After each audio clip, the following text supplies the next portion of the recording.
ولید اقبال صاحب، آپ کو کیسا لگا جب کیپٹن صفدر صاحب جو ہیں انہوں نے ایک بچہ جو ہے تحریک انصاف کا جھنڈا اٹھائے ہوئے اس کا ماتھا چوما؟ میں سمجھتا ہوں، میں آپ کو ذاتی رائے اپنی دے دیتا ہوں، مجھے نہیں پتا کہ پارٹی کی طرف سے کوئی اس پہ بیان آیا ہے کہ نہیں کوئی، لیکن میں ذاتی رائے ضرور دیتا ہوں. یہ بہت قابل تحسین بات ہے. میں سمجھتا ہوں کہ بہت اچھی اگزامپل، بہت اچھی مثال قائم کی ہے.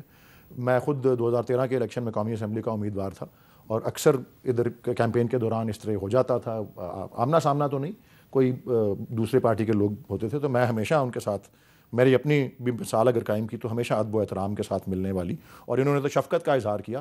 چھوٹا بچہ تھا. اور آپ نے جو کہا نا کہ کیا یہ کسی قسم کی رواداری کے یہ آغاز ہے یہ، اور سیاسی آپ کہہ رہے ہیں انتقام، یا آپ نے ایک اور لفظ بھی استعمال کیا، نفرت اور انتقام.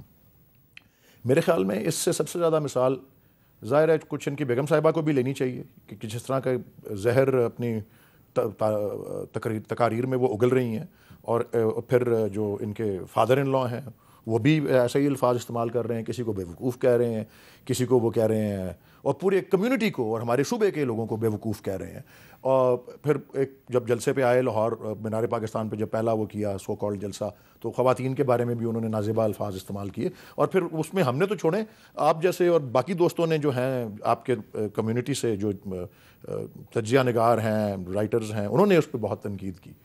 لیکن اوور اینڈ ابو دیٹ میں سمجھتا ہوں کہ یہ ایک علامتی جو ایک انہوں نے ایک قدم اٹھایا ہے، اس کی سب سے زیادہ مثال لینے کی ضرورت ہمارے ریاستی جبر کے اس پروسیس کو ہے، جس نے مسلسل پی ٹی آئی کو نشانہ بنایا ہوا ہے. اور ریاستی جبر کی جو تاریخ ہے، جب میں اس کو سوچتا ہوں پاکستان کے پچھلے 50 60 70 سال کی طرف جا کے دیکھتے ہوئے، مجھے خوف جبر سے نہیں آتا، مجھے خوف اس کے نتائج سے آتا ہے. کیونکہ میں پاکستان کی تاریخ میں اس قسم کی وہ بھیانک قسم کی نتائج سامنے آئے ہیں. ہمارا ملک دو لخت ہوا، ہمارے جو ہے مسلسل جسے کہتے ہیں نا مستقل پرماننٹ سکارز ہماری نیشنل سائیکی پہ چھوڑے.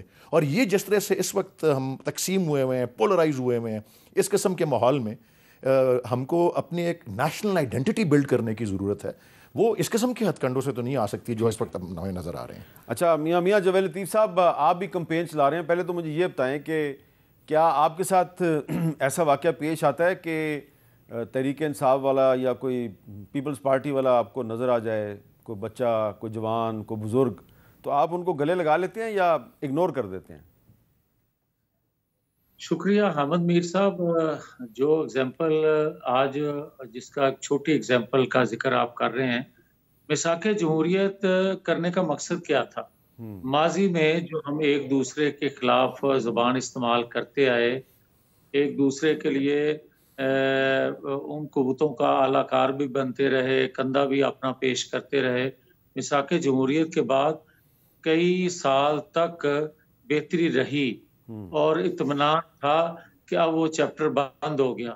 مگر ان کے دور میں آ کے پھر وہی سلسلہ شروع ہوا اور وہ عروج تک گیا، جس کو آپ چھوٹی سی ایک چیز کو، حالانکہ روٹین میں ہم لوگ کہیں جلسے جلوسوں میں جاتے ہیں تو مخالف کینڈیڈیٹ کو بھی گلے لگا لیتے ہیں، اور مخالف کارکن کو تو تصور بھی نہیں ہوتا کہ اس کے خلاف کوئی بات کریں.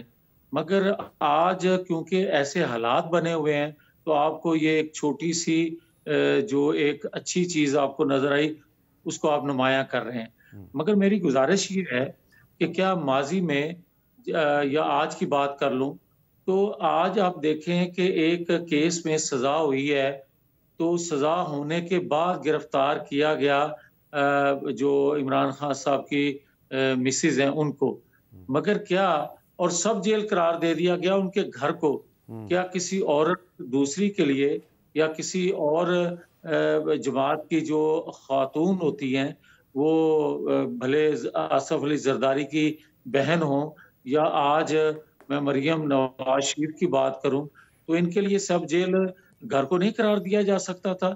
جبکہ ان کو تو سزائیں بھی نہیں ہوئی تھی، سزا کے بغیر ہی. اچھا میاں صاحب، یہ جو بات آپ کر رہے ہیں اس پہ مریم نواز شریف صاحبہ نے بھی آج بات کیا، ذرا میں وہ چاہتا ہوں وہ بھی ذرا سن لیں آپ. مجھے بھی آفر ہوئی تھی کہ آپ اڈیالہ کی بجائے سہالہ ریسٹ ہاؤس شفٹ ہو جائیں. میں نے کہا نہیں, میں اگر جیل جاؤں گی تو نواز شریف کے ساتھ جاؤں گی, میں کسی ریسٹ ہاؤس میں نہیں جاؤں گی. آپ کی جو خواتین کارکن ہیں وہ 9 مئی پر ریاست پہ حملہ کرنے پر آج اگر سلاخوں کے پیچھے ہیں, تو ایک خاتون جس نے چوری کی ہے وہ آج بنی گالا کے محل میں قید کیوں ہے, وہ بھی سلاخوں کے پیچھے کیوں نہیں ہے باقی خواتین کی طرح.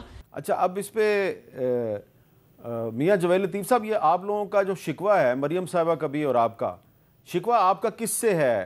یہ عدالت نے تو سزا دے دی بشرا بی بی کو, تو شکوہ کیا آپ کا نگران حکومت سے ہے کہ جی انہوں نے ان کو بنی گالا میں کیوں بھیج دیا ہے اور اڈیالہ جیل میں کیوں نہیں بھیجا؟ وہ تو خود گئی تھی اڈیالہ جیل گرفتاری دینے کے لیے, خود گئی تھی, لیکن حکام جو ہیں انہوں نے ان کو بنی گالا بھجوا دیا. نہیں, سہولت کاری تو میسر ہے نا. پھر احمد میر صاحب مجھے یہ بتائیں کہ ایک خاتون کے لیے آپ ٹرائل کو ہو رہا تھا, اس دوران بھی کسی نے گرفتار نہ کیا اس کو تو بیل مل گئی, مگر ہماری خواتین جو تھیں کیا ان کو بیل ملتی تھی اس طرح؟ کیا اس طرح ان کو ریلیف تھا جس طرح آج ان کو دیا گیا ہے؟ اور کیا آپ دیکھتے ہیں ابھی جو آپ سنوا رہے تھے کلپ مریم نواز شریف کا, کہ انہوں نے کہا کہ میں کسی ریسٹ ہاؤس میں نہیں, میں اڈیالہ جانا زیادہ بہتر سمجھتی ہوں. تو کیا اس کے بعد جب مریم نواز شریف کے جلسے جلوس ہو رہے تھے تو ایک جیل سے ہی تو گرفتار کیا تھا مریم نواز شریف کو. آپ کو یاد ہوگا کہ لاہور کوٹ لکھپت جیل میں وہ نواز شریف سے ملاقات کرنے گئیں تو ان کو وہاں سے گرفتار کر لیا گیا. تو کیا ان کو باہر نکلتے ہوئے گرفتار کر لیتے تو کم از کم باپ کے سامنے تو نہ, یہ ساری چیزیں ہم نے دیکھی ہوئی ہیں.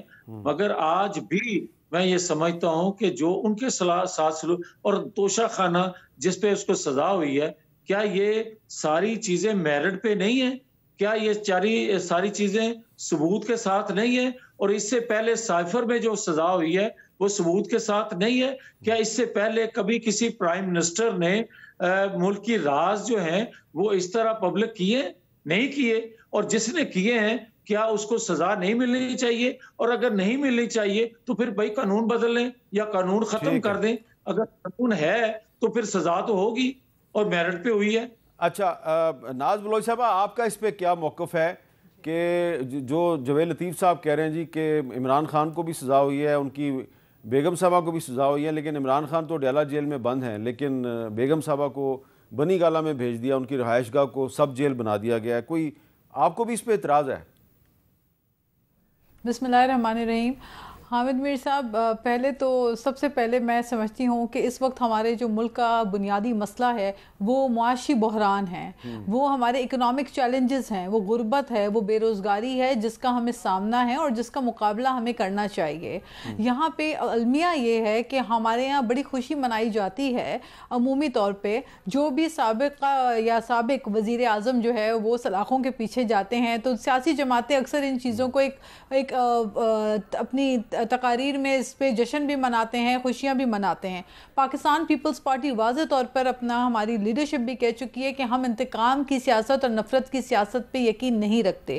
بالکل قانون اپنی جگہ موجود ہے, انصاف سب کے ساتھ ہونا چاہیے. ہمارے ساتھ تو بڑی ناانصافی ہوئی ہے, آپ جانتے ہیں بہت اچھی طرح. شہید محترمہ بینظیر بھٹو صاحبہ نے کس قدر انتقام کو بھگتا, کیا فیس نہیں کیا انہوں نے, عدم اعتماد انہوں نے فیس کیا, بہت گریسفلی فیس کیا, اس کی تحریک جیت گئی. اور اس کے بعد انہوں نے میاں محمد نواز شریف کو, جو کہ اس وقت کے اپوزیشن میں تھے, انہیں کہا آئیں مل کر ملک کو آگے بڑھاتے ہیں. پھر چارٹر آف ڈیموکریسی بھی شہید بی بی نے کی. تو پاکستان پیپلز پارٹی سمجھتی ہے کہ اس ملک میں بجائے اس کے کہ ہم ایک دوسرے کو سلاخوں میں ڈالنے کے اور ان کے سلاخوں میں سیاسی جماعتوں کو سلاخوں کے پیچھے دیکھ کر خوشیاں منائیں, یہ ملک اس چیز کا متحمل نہیں ہے کہ ہم نفرت اور ہیٹ کی پالیٹکس کریں. سب کے ساتھ انصاف ہونا چاہیے. جتنا ہم نے بھگتا ہے کس نے بھگتا ہے؟ کیا پاکستان پیپلز پارٹی کی لیڈرشپ نے ڈنڈے بھی کھائے, مارے بھی کھائیں, جیلیں بھی سہیں, سلاخوں میں رہے. زرداری صاحب نے 12 سال جیلیں کاٹی. سب انتقامی کارروائی کے نتیجے میں ہم نے بہت سیکریفائز کیا اور بہت بھگتا ہے.